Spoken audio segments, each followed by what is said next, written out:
Welcome to the next episode of the Promo Playbook by Cubic Promote. Today I've got my lovely guest Wendy, who's a regular on our channel, and we have Catherine, also a regular on our channel. So the topic we're going to talk about today is going to be on marketing. Obviously, this is an area that we are heavily involved in, but specifically we're going to chat about business to consumer type of marketing. So I've got a range of statistics here, which I'll throw them out to you.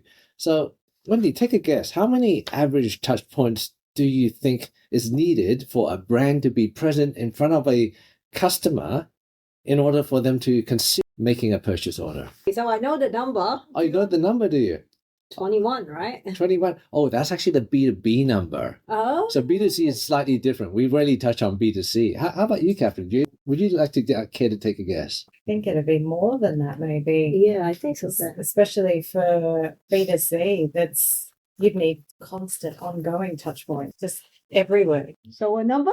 Oh, I would say, maybe about 30 to 40. Yeah, well, 40 is indeed a very, very big number to see. So traditional statistics has been 7. So in the past, businesses have been very, very easy. And when I say past, I'm talking about maybe 20 years ago, 30 years ago. You simply needed your brand name to be mentioned a couple of times, a touch over a half a dozen times, and you're done. Nowadays, it can be closer to 20. And there's also research that shows some of the newer brand names, and there's new brand names popping up all the time in every single consumer category, where touch points need to go up to 40 touch points, which is incredibly high. And so some of the touch points would be anywhere from obviously your social media. What would be some of the touch points you see, Wendy?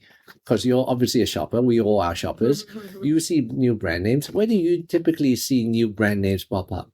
Perhaps on the back of a truck or anywhere else that you care to mention? Yeah, backwork truck, that's one. Like buses always got new brand name floating around. One interesting place I pick up new brand name is actually review articles on, say, news.com.au. They constantly say, oh, Kmart job a rip-off like design. Instead of paying $300, now you pay $30 with a copycat. Or there's a new brand called a beauty brand, reduced wrinkle by 50%, and it was improving work, and they are doing discount. So I actually get to pick up new brand names through those discount, like articles talk about discount and goods. And also another place is social media, definitely. When I flip through social media, new brand name pops up and they got attractive images and especially food. And I was like, oh, I love it. I want to try that. And I will actively search that place and go. So the first thing that you said was actually quite interesting because you mentioned specifically maybe an article on news.com. It may or may not be a sponsored one because they're quite sneaky nowadays. Yeah. What draws you into that article as opposed to seeing what the latest news is? Why would you gravitate towards that article? Because then the title talk about reduce your wrinkle by 50%. And I am getting on that age, like quick bites. And I was like, oh, I do want to see how I can reduce. And it's proven work. Reduce your wrinkle by 50% and it's proven to work. Then I'll be like, okay, click. So those are exactly the algorithms in play when they talk about privacy because they know who you are. They know your age, they know your demographic, and they know from your search behavior, your likely intent.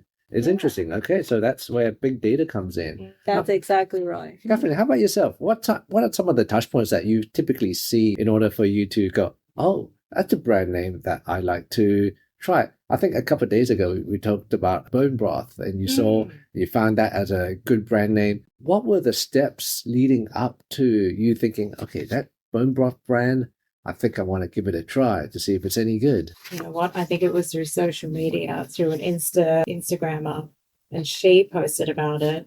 And I was like, oh, that sounds like right up my alley. Organic bone broth, yes, tick, discount, tick. And I ordered my first lot just purely because I saw it on Instagram and it aligned with what I needed and wanted. And then now it's in Woolies, so you can get it there much more easily. This is getting more intriguing. So you find it off of Instagram. So let's move it one further notch down the track. This Instagram person, someone you follow, I'm assuming. Yeah. What made this Instagram person appeal to you compared to any other influencer? I think similar sort of lifestyle in the fact of health and wellness. So I'm going to try it because It's easier than me searching. I've just seen it. Plus, there's a discount. You're in. Mm. Yeah. So it's got a captive audience right there Yes, because it yes. got appeals to you. I'm going to throw out some stats out here, and I'm going to throw them out in the form of questions as a pop quiz. So I guess 1 point for the first right answer. What is the percentage of consumers needed to trust a brand before buying? What is the percentage of consumers that say that they need to trust a brand before they would consider making a purchase? I would say 99% people, over 90% will trust the brand before they buy Actually, it. it's surprisingly quite low. It's actually 81%. So 81% of consumers need to trust a brand before considering buying it. Yeah. And I thought, okay, so what makes the 19% or remaining 20%? Yeah. So they would buy a product knowing that it may or may not be fake, it may or may not be effective. Yeah. I'm quite surprised how low it is. Coincide with my experience yesterday. I saw a shot, like a little bottle shot in Coles, and it's a vitamin, drink daily. And I never buy it. And they were on reduced discount from $6 to $3 or $2. So also that your trust levels are going right down. It's Yeah. a sale. I've never seen it before. But then it says apple cider. So it helps you cleanse your apple cider digestive health. And I was like, well, I'm only drinking once a day and it's only $2 shot. Why not buy and try? And I did bought for the bottle, by the way. Even though I never know whether it works. It's more and you don't trust the brand, obviously, because you've never seen the brand. Yeah, never trust first So it's a leap of faith. And it's reduced to clear. And I was like, it's from Coles. It can't go wrong, right? Coles got their standard of stocking stuff. So maybe that's where the brand trust is. Yes. You trusted the seller supermarket. as opposed to the brand that they were selling. True. So and it's reduced to a price that's, I think it's great value of product. So that may be a lesson there. And then I just pick it up and why not try it? And my husband keeps saying, I got poor gut health. There you go. Once a day, 4 bottles. Let's see what's happening. There you go. The remaining 20% answered. Yeah. So the next question is, the consumers who shop on social media, what are the number of consumers that indicate that they prefer shopping with these? Oh, this is so hard. I can't do this. I'm just going to list it out. Please edit this out. All right. I've got some interesting B2C marketing stats here, and I'm just going to list them out. Yeah. Okay. So 77% of consumers prefer shopping with brands that they follow on social media. 65% of consumers say a brand CEO and employees influence their decision to buy. 55% of brand first impressions are visual. There are over 10,000 branding and positioning agencies worldwide. Gen Zs mainly use Instagram. Baby boomers mainly use Google. So how do you feel about those stats, specifically the last two? Say, Catherine, Gen Zs mainly use Instagram, baby boomers use Google. Truth in that, we're kind of not in neither of those categories. But I definitely know, like my mum, she's going to jump on Google and spend her time just Googling and researching and printing off stuff and assessing everything. Whereas, like, I would be more inclined, to jump on and go click the links direct. It's like fast paced. I don't have time to, if I need to, click on the link, see the website. I already know the product I think that I'm going to be buying. Like if it's an organic bone broth or something, I kind of know what I'm looking for and want. And if it ticks my boxes, then I'm just going to go ahead and purchase and jump on in. And if it's not good when I get it, then I probably won't obviously buy again. Yeah, it is. It is. Then the next topic on the B2C journey is colors, the power of colors. So I've got a stat here, and maybe you would like to take a guess, Wendy. Color increases brand recognition by up to what percentage? Color increases brand recognition by up to 10%. Not quite, no? No, 30%? 80%. Wow. So the presence of a color makes a very, very big difference. So monocolored logos, beware, because you run the risk of falling behind and being in the 20% category. That's for a bit of fun. So McDonald's color, what's that one? Red. Yellow? Actually, yeah, that's a tricky one, isn't it? Is it red or yellow? Well, the actual McDonald's itself isn't, the M is red, right? No, it's yellow. Yellow. Oh. Yeah. Oh. So they didn't get it right. Coca-Cola. Red. Apple. Oh, White. white, yeah. Because the packaging, they all come, I know the actual logo is It's silver black, right? or black, but then the packaging, all their item packaging is always, majority is white. Yeah, So packaging is white, but the logo means it has to be black or dark in color, yeah, right? but they don't emphasize it. enough because you buy everything from them, even the plastic bag is white. So, and you go into the store, the majority color you see is white. So the impression of Apple is white. I'm just going to randomly throw out a brand, an Aussie brand, say Storage King. Orange. That was Orange blue and and yellow. Blue. Red. Oh, I'm can't getting mixed remember. up with the other storage. And blue, right? Yeah. No, I just remember orange. I Yeah, can't yeah. remember the other color. Right. So, okay. So there's a common theme there. What are some other famous Aussie brands? Smith's Chips. Blue. Blue. Like a royal blue? Yeah. Is it blue? Yellow? I'm beginning to doubt these stats now because these stats say that color increases brand recognition by 80%. Clearly, it's not hitting with us. Because the brand that you now, they are, especially Smith's Chips, they all get different packaging. And those color, the packaging color actually take your attention away from the actual logo. You're merely staring at the logo. You're staring at blue chips. Oh, that resonates with Cecil. I realized that it's so hard to do marketing right now to target older generation with the Gen Z together because color is different. Gen Z favors different color. Older marketing, like older generation, they go to Google search. Again, it's different content, different marketing strategy altogether. So you can't have a product that pleasing both generation. And it means that for us to do marketing, we have to pick our game. So who are we focusing on? And then do the color and everything associated with that channel.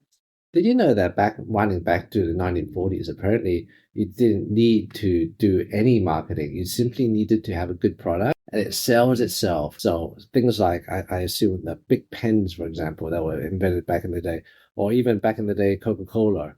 The moment it was a good product, it sells itself. I think those days are long gone. That's not called sales itself. It's called word of mouth, which is still a very powerful tool right now in marketing. Not many people mention it, but I think back in the day, that's called word of mouth. People don't need to do marketing. They do a good product and they rely on friends tell friends. That or the fact that it's the only product sitting on the shelf when you enter a shop. Yes. There simply is no other competition. Guess how much money Pepsi spent on designing their logo? Oh. $20. Oh no, we're talking about Pepsi. No, that was back in the day, right? Their logo didn't change the that redesign much. of its logo. The redesign. And apparently, it has changed a lot. Apparently, I haven't noticed. No, yeah. But take a guess. How much money do you think they spent on, a few lines and a few color splashes here and there with the word Pepsi on it? $1 million? Yeah, $1 million. Yeah. Which is incredible because if you compare that with Nike, then that was the cost of someone's napkin and someone sitting in a bar with a pen drew out the Nike logo, and they still use it to this day. Well, you should say then, where has the $1 million gone? Because we only remember their old logo, and it's somewhat the same to all of us. And we are the consumer. Where are the $1 million gone? And Pepsi, if you're working in Pepsi right now, please drop us a message. We'd like to find out. We'd like to hear from you. Here's another interesting one. Catherine or Wendy, maybe Catherine, you could start. Try spelling the word Hyundai. Oh, no. Hyundai. Yes. So Hyundai is statistically the world's most misspelled brand name. Really? Another amusing one, and also to do with Korean cars, is back, I think, a year ago, the number one searched brand term on Google relating to cars was KN. And can you take a stab as to why? Because I actually struggled that a lot because they launched a new logo in Australian who's Open. they? Kia. Correct. Because I've been watching that logo for the whole Australian Open. I go, isn't that KN? Yeah, the Isn't whole that world. KN? And then I actually did Google search and I realized it was Kia. And I go, oh, where does that resonate? Kia? Isn't that KN? Yeah, the designer had one job to do, to put a dot at the top of the I, which they failed to do so. So yeah, for a brief moment, don't know if it was intentional or not. If it was intentional, it was brilliant because it made the whole world search, what is a KN car? Yeah. That's really smart.